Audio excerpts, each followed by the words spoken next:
la syajaratan yasirur raqibu fi dhilliha mi'ata amin la yaqta'uha. Dari Anas bin Malik dari Nabi sallallahu alaihi wasallam bersabda, sesungguhnya di syurga ada sebuah pohon. Besarnya itu pohon Nabi gambarkan yasirur raqibu fi dhilliha. Penunggang kendaraan dia berjalan di bawah teduhan pohonnya itu mi'ata amin, 100 tahun layak toha, dia belum bisa putuskannya. Artinya terlalu besarnya ini pohon, dia memberikan keteduhan. Begitu besarnya, ditempuh perjalanan 100 tahun belum selesai rimbunnya itu pohon. Ini bukan dongengan, bagian daripada perkara ghaibiyah yang wajib kita imani. Hadis berikutnya tentang panasnya api dunia, itu 1/70 daripada api neraka. Ini kalimat 1/70, ada riwayat lain 1/100, itu menyatakan mubalaghah begitu panasnya api neraka. An Rafi ibni Khadijin rahimahullahu ta'ala sami'an nabiyya sallallahu alaihi wasallam yaqul al-humma min fawri jahannam fa'abriduha ankum bil ma'. Hadis ini berbicara tentang demamnya di badan kita, itu bagian daripada hembusan neraka jahanam. Bagaimana mengatasi demam? Dari Rafi bin Khadij rahimahullahu ta'ala, dia mendengar Nabi sallallahu alaihi wasallam bersabda, al-humma, demam itu min fauri jahannam, daripada hembusan panasnya neraka jahanam. Kita di pinggir kompor aja hembusan panasnya lumayan, bagaimana neraka jahanam? Ini menggigilnya itu demam. Maka mengatasinya fa'ab riduha, dinginkan demam itu antum daripada kamu bilma, dengan air yang kita sebut kompres. Jadi memang anjuran Nabi begitu, menyikapi keluarga yang lagi panas badannya dikompres, diademin pakai waslap kalau di dahi. Nanti tambahkan doa yang Nabi ajarkan kalau sakit, di bagian yang sakit, bismillahi a'udzu bi'izzatillah wa qudratihi min syarri ma yajidu min waja'ihi hadza, sampai diusap-usap. Baca ganjil 3 kali, 5 kali, mudah-mudahan Allah angkat itu penyakit. An Abi Hurairah, dari Abi Hurairah, anna Rasulullah sallallahu alaihi wasallam qala, bahwa Rasulullah sallallahu alaihi wasallam bersabda, narukum, api kamu ini yang ada di dunia ini, juz'un min nari jahannam, bagian daripada api neraka jahannam. Qila, Nabi ditanya orang, ya Rasulullah, inkanat lakafiyah, sesungguhnya api di dunia aja sudah cukup panas, itu udah cukup panas. Qala, lalu Nabi menjawab, fuddilat alaiha bitis'ati dilebihkan di atas panasnya api dunia 69 bagian. Buat siapa nih? Ya buat penghuni neraka. Begitu panasnya, tidak terkirakan. Kulluhunna mithlu harriha, masing-masing dari 69 bagian itu seperti panasnya api di dunia. Tinggal diakumulasi betapa panasnya. Kita berlindung pada Allah dari api neraka jahanam. Di lain riwayat diterangkan api yang diturunkan ke dunia itu dari neraka itu direndam 100 kali di laut. Itu udah direndam, masih panas. Ini bicara andai kata sebutir korma, api sebutir korma dari neraka dilempar ke dunia, habis hangus ini dunia. Kita nggak bisa bayangkan betapa panasnya. Maka terlalu gegabah kalau orang meremehkan perkara gaib. Ya, dosa nggak berjendol, dia berbuat maksiat santai aja. Dia nggak lihat akibatnya nanti. Hati-hati. Dia pikir ini dongengan. Semua manusia bakal menghadapi ajal kematian. Bila mana dia masuk alam kubur, dia menderita seksaan, itu sinyal nanti di akhirat dia akan alami yang lebih dahsyat. Kalau dia aman-aman saja di alam kubur, insya Allah sinyal di akhirat aman. Kita yang hidup di dunia, makanya jangan melupakan pendahulu-pendahulu kita, orang tua, karib, kerabat, doakan mereka selalu. Mereka butuh kiriman doa supaya selamat di alam kubur. Jangan sampai kena siksaan alam kubur. Kita yang hidup, dia nggak butuh kiriman hadiah apapun. Kali paket data dikirimin, nggak butuh. Apa yang dia perlukan? Doa dari orang-orang yang hidup. Mari kita lanjutkan, masih berkenaan tentang gambaran penghuni neraka bermacam-macam siksaannya. Ini ada yang berat ini. Orang yang suka menyuruh amar ma'ruf nahi munkar tapi dia sendiri melanggar, siksaannya berat. Kita lihat hadisnya. An Usamah qala, dari Usamah berkata, sami'tu Rasulullah sallallahu alaihi wasallam yaqul, aku mendengar Rasulullah sallallahu alaihi wasallam bersabda, yuja'u birrajuli, dibawa seseorang. Yang bawa nggak disebutkan siapa. Boleh jadi malaikat. Yaumal qiyamati, pada hari kiamat, fayulqa finnar, orang itu dilemparkan ke api neraka. Kira-kira hadirin di dunia saja, ya, pengguna narkoba tertangkap tangan, maling tertangkap tangan, masuk mobil patroli. Kira-kira polisi nyuruh masuknya begini enggak? Monggo mas, masuk patroli. Atau ditempelin kira-kira. Artinya itu neraka dunia sudah diperlihatkan kehinaan pelaku-pelaku kriminal.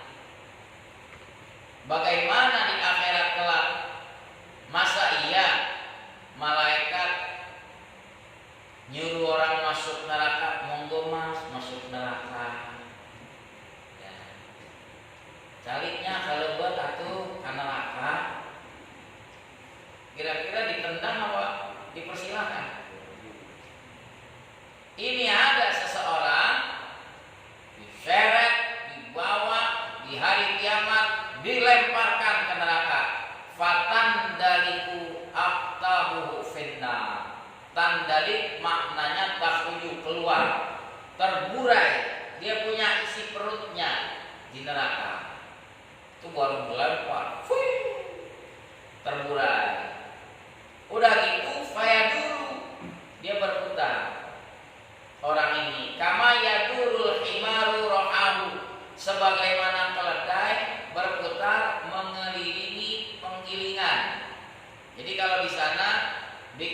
penggilingan gandum untuk menumbuk dengan batu tumbuknya itu diikatkan kayu, dihubungkan ke keledai. Keledainya berputar, maka batu yang menumbuk gandum tadi turun naik. Begitulah orang ini berputar seperti keledai di penggilingan. Penghuni neraka yang lain heran, kok segitunya seksanya? Fayajtami'u ahlun nari alaihi. Berkumpul penghuni neraka yang lain kepada dia. Ditanya, fayaqulun ya fulan, hai fulan, ma sya'nuka? Ada apa denganmu diseksa kayak ini? Rupanya mereka kenalin ini orang. Alaisa kunta ta'muruna bil ma'ruf. Bukankah kau dulu di dunia suka menyuruh kami berbuat baik? Wa tanhana 'anil munkar. Dulu kau melarang kami berbuat kemungkaran. Kok kamu masuk juga ke neraka? Qala, dia mengakui, kuntu amurukum bil ma'rufi wa la atihi. Dulu saya menyuruh kamu berbuat kebaikan, tapi saya tidak melakukannya. Orang disuruh, tapi dia kagak ngerjain. Wa anhakum 'anil munkar. Saya mencegah kamu dari berbuat mungkar dulu di dunia. Wa atihi, tapi saya melakukannya. Ini namanya contoh buruk. Ngajakin orang berbuat baik tapi dirinya enggak lakukan, ngelarang orang berbuat kemungkaran tapi dirinya yang melanggar. Orang seperti ini siksanya seperti yang digambarkan Rasulullah Shallallahu Alaihi Wasallam. Jangan sampai seperti itu. Ustaz, kalau melarang umur 60 ke atas jangan keluar. Dia tanya aja sama yang ngomong, umur 75 keluar nggak kira-kira? Jangan ngeles, itu kan bukan 60, saya 75 nih. Mesti komitmen dong. Kita lanjut. Hadirin, sering dulu kalau kita kecil orang tua suka melarang kalau menjelang maghrib jangan keluyuran, betul nggak? Jangan keluyuran, disebar setan. Ini bukan dongengan. Nih kita baca hadisnya. Hadisnya Sahih Bukhari. Cuma orang-orang tua kita dulu tidak mampu menghafal hadisnya. Dia ngaji dari gurunya. An Jabirin radhiyallahu anhu anin Nabi sallallahu alaihi wasallam. Dari Jabir radhiyallahu anhu dari Nabi sallallahu alaihi wasallam qala, Nabi bersabda,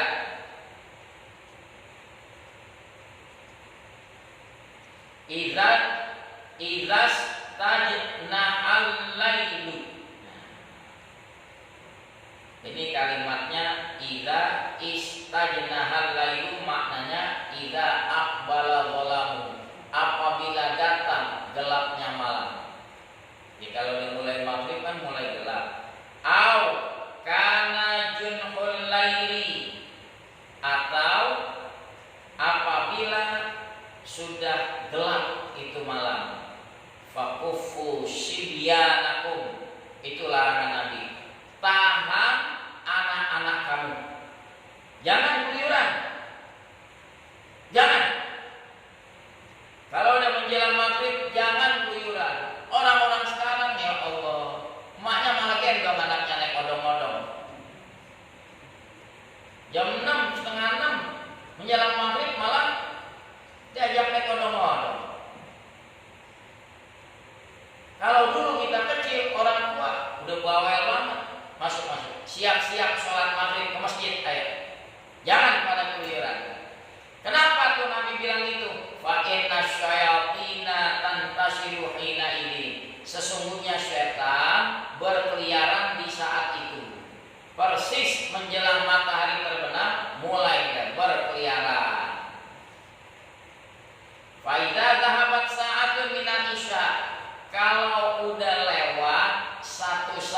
daripada isya fakulluhum, lepaskan itu anak-anak. Artinya dia ada kepentingan keluar, entah beli alat tulis atau apa, silahkan. Jangan pas menjelang maghrib matahari terbenam mulai gelap, ini malah kita keluar ngajak kuliner anak-anak ke mall. Jangan. Kita lanjut. Wa aghliq babak. Ajaran Nabi itu, kunci pintumu. Nggak cukup kunci aja. Wadkurismallah, sebut nama Allah. Jadi saat kunci pintu, Bismillahirrahmanirrahim. Secara zahir ikhtiar kita kunci pintu, tapi untuk mengunci secara rohani dengan zikrullah. Kita nggak tahu, ada orang-orang pakai ilmu hitam mau kirim, mau neluh, bikin muntah darah. Kita udah protek duluan. A'udzu bikalimatillahi tammati min syarri ma khalaq.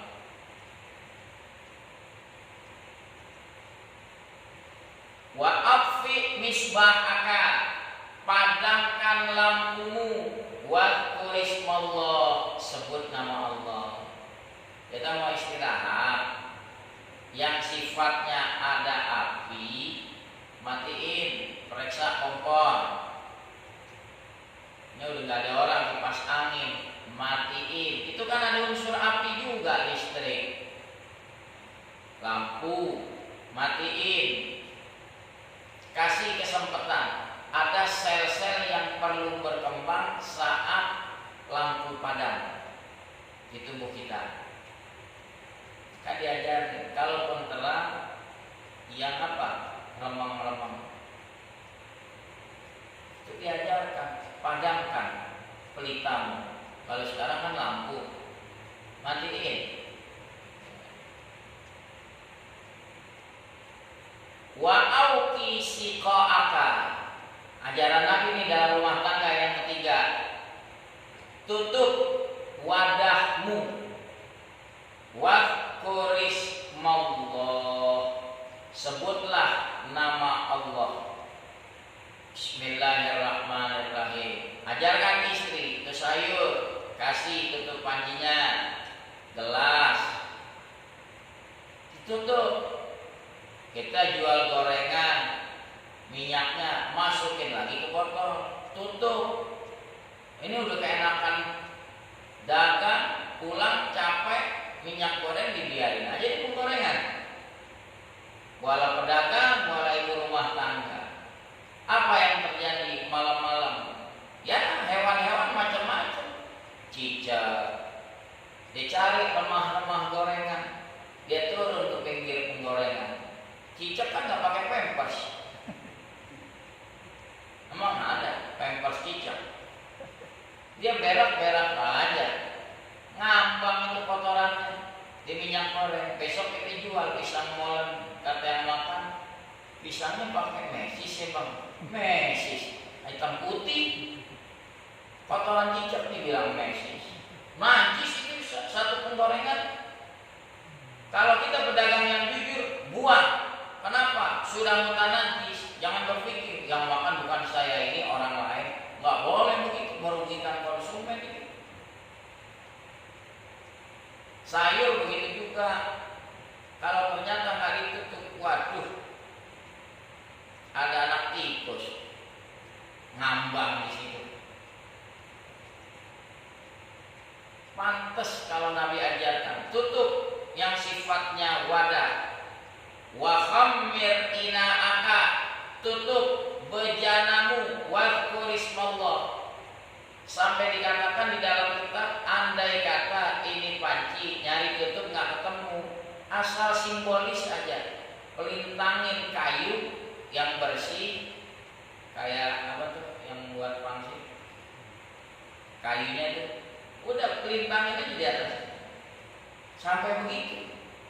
Itu buat menangkal, karena di malam hari ada wabah penyakit yang tidak kita ketahui turun. Makanya diperintah wadah-wadah tutup. Walau anta rudo alaihi syai'an, walaupun kau lintangkan atas wadah itu sesuatu, gak ada tutup gelas, yang penting ada kertas, tutup. Hadirin, sedetil itu ajaran mulia dari Rasulullah bagaimana di dalam rumah tangga, ya, antisipasi jangan sampai wabah merebak, udah diajarkan oleh Rasulullah. Kita bersyukur jadi muslim, ya, nggak ada ajaran sedetil itu didapatkan di luar, nggak ada. Rasulullah yang ajarkan. An Abi Hurairah radhiyallahu anhu qala, yang terakhir dari Abi Hurairah radhiyallahu anhu berkata, qala Rasulullah sallallahu alaihi wasallam, bersabda Rasulullah sallallahu alaihi wasallam, idza dakhala Ramadan, apabila masuk Ramadan. Ya. Allahumma ballighna Ramadan. Ya Allah, sampaikan kami ke Ramadan mendatang. Kita sudah masuk pekan pertama Rajab, habis Rajab Sya'ban, bentar lagi Ramadan. Nabi bilang kalau masuk Ramadan, futihat abwabul jannah, dibuka pintu-pintu surga. Masya Allah, pintu surga terbuka, imbasan hembusannya aja dari surga. Maka suasana Ramadan enak, tentram. Yang tahu banget bagaimana besarnya fadilah Ramadan, enak, tentram. Sampai dia nanti marhaban ya syahr Ramadan. Nikmat, kenapa? Masuk Ramadan, pintu surga terbuka. Kita jangan kalah, ya. Omikron aja udah mau alaf, kenapa? Ramadan dia mau samperin.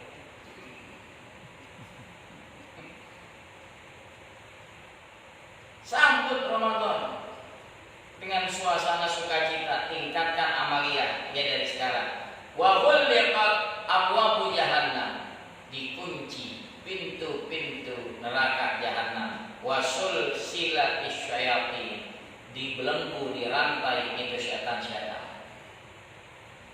Boleh lihat datang Ramadan tingkat kriminalitas menurun, tajam menurun. Kenapa? Kita di bulan Ramadan godaan eksternal udah ada. Kenapa kok masih terjadi maksiat juga orang lakukan di bulan Ramadan? Godaan internal dia belum sanggup lakukan. Apaan? Hawa nafsu. Padahal Allah udah kurang itu tantangan eksternal, setan udah gak ada. Yang di dalam nih bagaimana mengendalikan hawa nafsu. Jadi orang bertanya, katanya setan di penjara bulan Ramadan, tapi masih ada orang mabok.